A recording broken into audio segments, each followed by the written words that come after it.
587 crashed in Queens. Look at these rudder inputs. Investigators turn to the best clue they have, the unusual rudder movements. 11 degrees left. 11 degrees right. Could he have ripped the tail off his own plane? Normally, pilots only move the rudder a couple of degrees in either direction to steer the plane. Investigators wonder if the extreme rudder movements on Flight 587 created the aerodynamic force needed to tear the stabilizer off. You ready? To find out, they create a computer simulation of an A300 and fly it the same way as First Officer Molin, moving the rudder 11 degrees back and forth 3 times.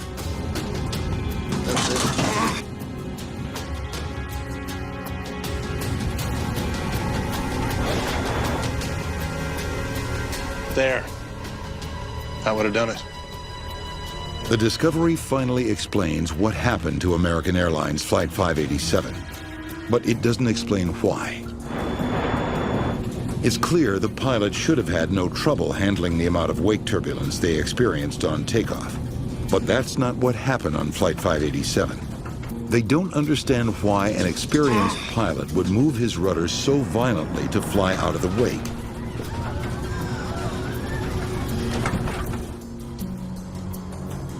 Investigators believe the first officer was following his training when he overreacted to wake turbulence.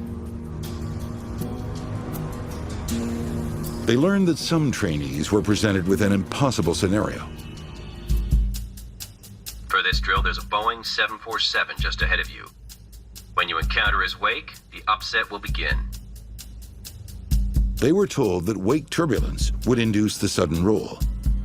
The wake turbulence rarely tilts you more than 10 degrees in any direction, and it's easily recoverable. Unfortunately, the exercise was exaggerated. The airplane banked one direction a little bit and then went very strongly to 90 degrees, which is a tremendous bank in the opposite direction. The only way to recover is with sustained rudder inputs. Little wake turbulence, huh? Yeah. First Officer Molin was trained to believe that severe wake turbulence could cause a catastrophic upset. The first officer began responding with a wheel back and forth and accompanied by rudder, a back and forth rudder. Hang on to it. Hang on to it. He thought it was some outside turbulence or something else that was happening, and he was making opposite controls and was fighting himself and didn't know that it was actually his inputs that were causing the problem. The first officer's actions stress the vertical stabilizer until it breaks under the strain. After the accident, American Airlines changes its training procedures dealing with wake turbulence. Once it became clear that some negative training was going on, American Airlines, to their credit, revamped the program to prevent this type of activity. The training simulator has been modified to be more realistic. Inputs have an immediate effect. Pilots are now taught not to use the rudder at high speed.